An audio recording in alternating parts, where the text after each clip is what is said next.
arrive early, don't worry.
Good evening. How's your room?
Put him up on the wall. Just put it together.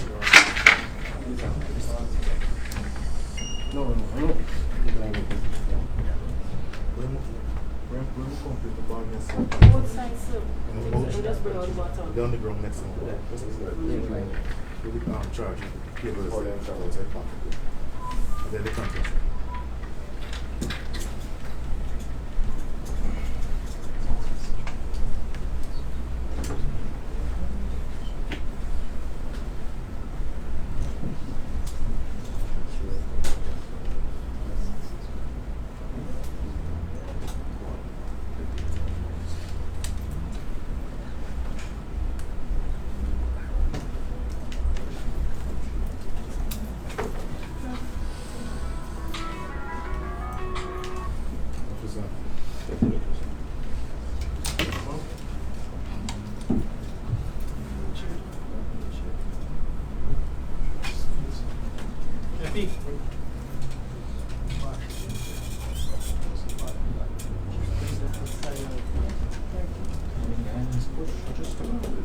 How long will we get there, Pete?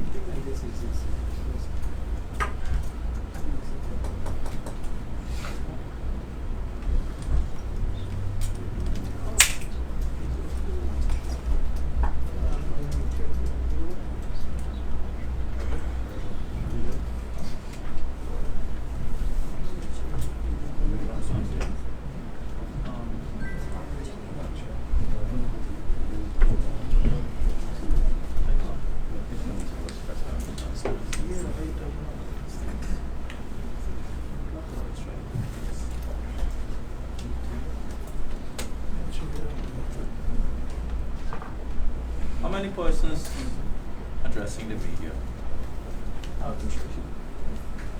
Two? Somebody is going live. Several persons.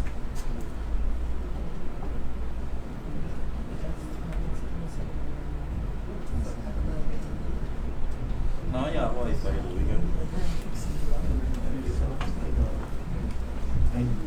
Live on. The live newsroom live is on. Yeah, we're aware of that. Yeah. Yeah, We're not in group against Ferguson. Yeah. Which one? The joint services? What's the issue?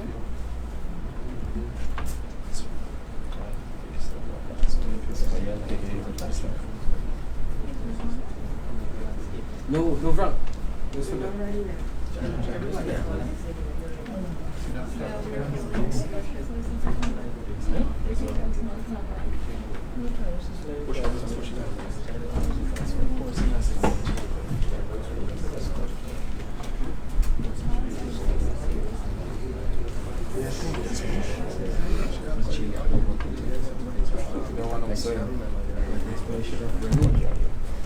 Mic test 1, 2, 3. Sound.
Buddy, can't even offer you a seat. Forgive me.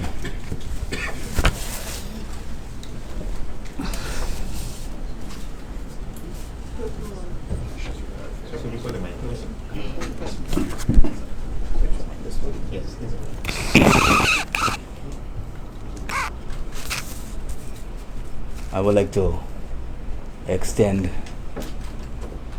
my welcome to all of you to Defense Headquarters of the Guyana Defence Force here at Camp in Ghana. I thank you for joining us on this very short notice. I sit before you here as the Chief of Staff to address a matter of great urgency. I have directed that we convene this press conference because I believe you play a very important role in our society, and what we need to communicate when we need to, and for you to propagate that message. This evening, I will speak to a particular issue that relates to one of our aircraft, call sign 8 Romeo Alpha Yankee Romeo. It's one of the two new Bell 412 aircraft that was on a command mission today under the command of Colonel Michael Shahood. Colonel Shahood is our commander for the 1st Infantry Battalion. He was on a mission to visit our troops on the western border. On that flight, we had the following persons: Brigadier retired Gary Beaton, Colonel Michael Shahood, Lieutenant Colonel Sean Welcome, Staff Sergeant Jason Khan, and the crew, that's the pilot and the engineer,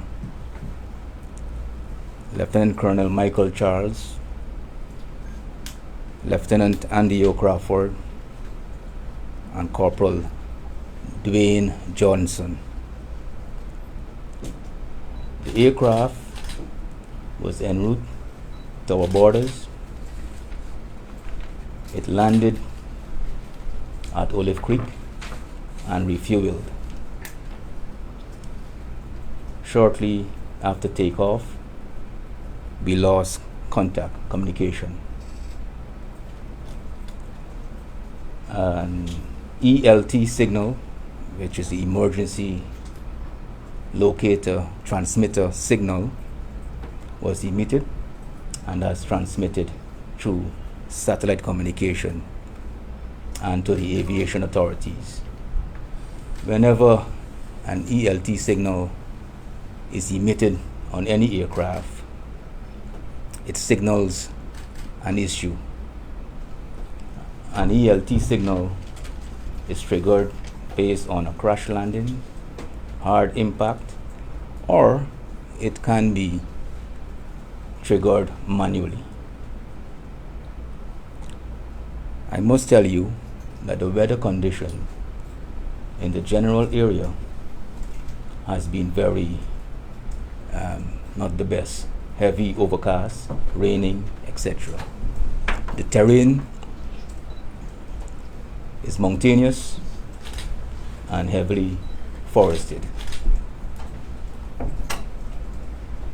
On receipt of that ELT signal, it activated our analysis. We attempted to make contact with the aircraft and no communication was obtained.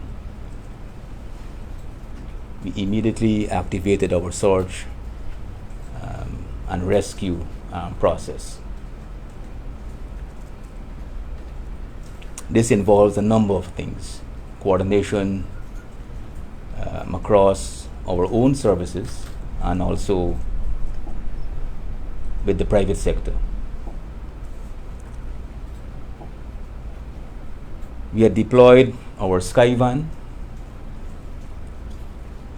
with a search and rescue team from our special forces, and we also had the support of Omni helicopters,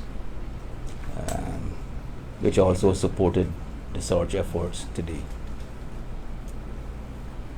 I wish to say that those efforts in the area by the use of the 2 aircraft I mentioned did not yield what we were hoping for because of the bad weather condition in the area.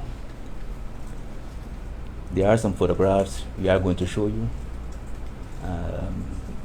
to give you an idea how difficult it was to actually flew in the area. It's on your... That mic, your mic, a little bit closer to you. Yes. If you look to your right, this is the kind of weather conditions we had for the entire day. Search and rescue efforts has to be conducted in a safe manner. Having known the danger and the challenges of being in that area. So we want to ensure that the team exercise caution. It did not allow us anywhere to have a search and rescue intervention. To locate and to provide rescue tasks.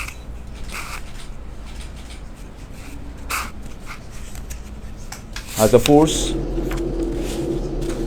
we are always concerned about the safety of our ranks, and this remains a priority for us to locate and save and secure our ranks. As the Chief of Staff, I remain optimistic on a number of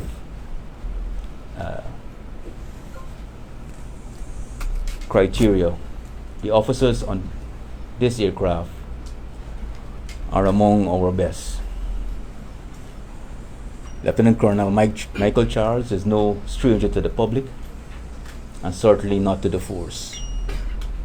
With over 4 decades of flying and flying experience.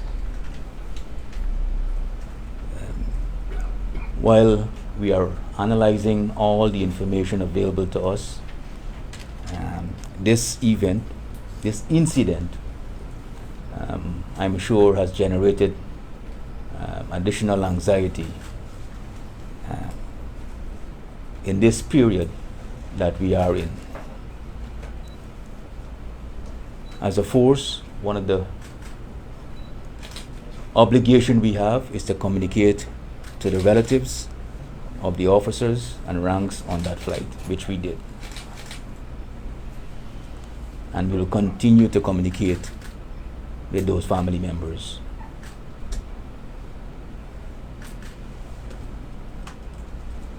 Our efforts to search will recommence in the morning. We have troops on the ground, and we will recommence those search efforts in the morning. I'm confident that what we would have gained today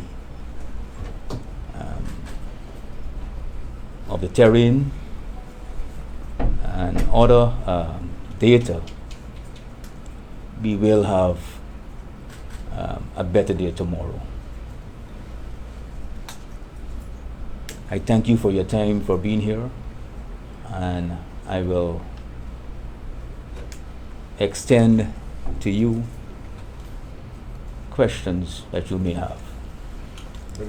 Forgive me, I don't know your name, but I'll ask. Ladies and gentlemen, media, let's observe regular protocol, your news agency, and your name, please. Travis Chase, HGP 19 News. Sir, were you able to confirm if anybody saw when the helicopter went down? What is your intelligence telling you that actually probably happened?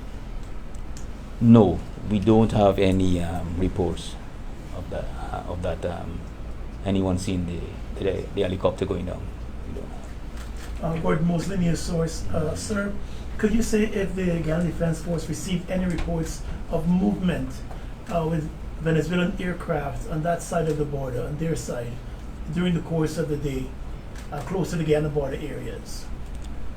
We do not have any information suggesting that there was any flight by Venezuelan aircraft in that area. The location, as I mentioned, is approximately 30 miles east of the border of the village called Arau. Yes. Sir, taking into account all of the developments that took place last evening, what we heard from the Venezuelan president and from our own president late last night, and taking into account the weather conditions generally today, did the GDF think it best to send this team in with some of your more experienced persons into the area with all of that happening? Was it a wise choice looking back? There's always looking back, there's always a better opportunity to see all the decisions we made. But I tell you, as a force, every time we are deployed, there's an assessment done. There's a map analysis of our flight route, and that was done. And the decision to go into that area was a decision made by the persons who would have been assessing the safety of that flight. It's a good question, Mr. Mosley, and I'm trusting the judgment, the initiative, the experience of those officers who would have planned and execute and conduct that flight, that they made a decision that consider all safety parameters. Brigadier Dennis Brogan, sir, could you say whether that area is inhabited by anyone or is it uninhabited? That's my first question. Yes, it is not inhabited by persons. The closest we have location is the Keriku top, the Keriku bottom, where we have airstrip. But it's in a general area where there is no inhabitants. Yeah. Is it easily accessible by foot? Well, I will tell you, if it was, we would have been there. It's heavily forested, mountainous, so it's not. Okay. Yes. So search and rescue mission would see us rappelling down into the jungle, and then search in the general area. Search and rescue, depending on the terrain, you would have the fixed aircraft flying over based on the location of the ELT signal, identifying the craft, then deploying the rotor wing, which is the helicopter, to have those ranks rappel down into the jungle. So have any troops been rappelled down in the area today, or that was not Yes. possible due to the weather? That was the intention, but even that we could not have done based on the visibility. Yes. Sir, is the GDF concerned at all that this might be more than just an incident of a possible crash or impact? Taking into account this was a very experienced, 40 years, a very experienced pilot, knowing when to fly, how to fly in that specific area. Is the GDF concerned that this might be something more than the aircraft going down because of an emergency? There's always a concern when something like this happens. Speculation is not what I want to go into. But of course, we have other situations in a period like what we are having now, with our territorial integrity being threatened. There's many other things we can think about, which I would not want to go into. But we are considering every possibility. And right now our priority is to find and save the lives of our officers and ranks. Has the GDF, quickly, last question from me, has the GDF sought any assistance as yet from the U.S. Southern Command in terms of the search and rescue operations? There are reports that there have been U.S. military aircraft patrolling the skies over Guyana since this past weekend. Well, I will tell you, incidentally, I had scheduled meetings today, several meetings, and our partners were updated on this search and rescue mission that we had today. And the US was informed, Brazil was informed, RSS was informed. And tomorrow we'll see additional assets being deployed as is necessary. From the US and your partners? Well, we'll have it from our partners. So, since we're on the issue of partners, do you know if we buy or do we get satellite photos from our friendly states to track any possible Venezuelan military incursions? Do you know? Well, I'm not too sure if we are still on the. I want to stay on the search and rescue part of our press conference. Forgive me. All right. Yes. Any other questions reference the operation? Brigadier, Chief of Staff, have you asked for a review of the safety records for the aircraft? And if so, what has it shown so far? I will tell you that's a good question. I know the GCAA has activated their process, and they are doing their work. We are meant to generate all the data, the manifest, the weight, the flight plan, etc. And all of that has been compiled and I believe submitted to the GCAA. Were any reports brought to your attention about any problems with this aircraft? No. Since its acquisition? Aircraft always develop issues that will not affect its flight, but may affect the air condition, other minor parts. Every time an aircraft goes up, it has the inspection and certification of the engineer, and also with the pilot. They have to be satisfied before they fly. Given the experience we have with our pilots, there was no reported issue with that aircraft, that particular aircraft. Do you know how old are these aircraft? This is one of the 2 aircraft we acquired in the past 2 years. Yes. 2 years. Yes. Leroy Smith, Big Smith News Watch. Could you say, Chief of Staff, if the aircraft is properly equipped with the mechanism to scramble any attempt to interfere with its communication and these sort of stuff? Properly equipped. The aircraft is properly equipped to fly. Our communication, there is a satellite phone on the aircraft other than its organic and indigenous communication set that it used to communicate with the flight control. There is a satellite phone on deck. We have not had any report of any interference relating to communication. But if you know, the satellite phone communication depends on a clear sky. So that also could be an issue why we have not been hearing from them or we communicating to them. Yes. Are Sir, there any message to the family of those soldiers on board? I know you said you're optimistic, but your demeanor doesn't say that. So what message do you send to the family this evening, and what message do you send to your soldiers in those bordering locations around Ettering? Well, thank you for that, Mosley. But if your judgment of my demeanor is in any way your own interpretation, I want my officers safe. That's my focus right now.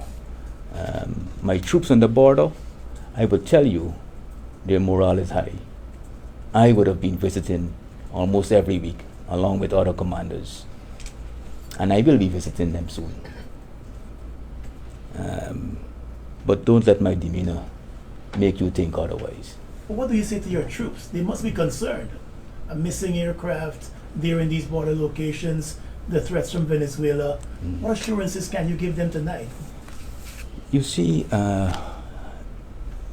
let me deviate a bit and tell you, we are a different breed of people. When we wear this uniform, it brings a new meaning to life. The enlistment in any military is not a decision that anyone could make. As a matter of fact, this is the best decision that we could have made. There are three types of people, Mr. Mosley, for me as a military officer. Those who go through life not knowing what they're good at and never finding what they're good at, and they die. And then the second type, those who go through life and knowing the latter part of their lives what they're good at, but they did not get the time enough to develop on it. And then there are those who in the early stage of their life understand what they want and what they're best at. And those people, all of them, fall in the category of being a soldier. We live our life to serve and to protect the country that we serve.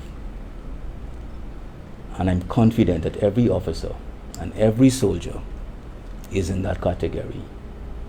For me to tell them something to convince them that everything is okay, I can do that, but I know they're already there. Thank you. You have assurance that the GDF helicopter was not taken out of the sky by Venezuela? We have no information to suggest that, because we also had rescue mission in the same area. We had 2 aircraft flying in that same area.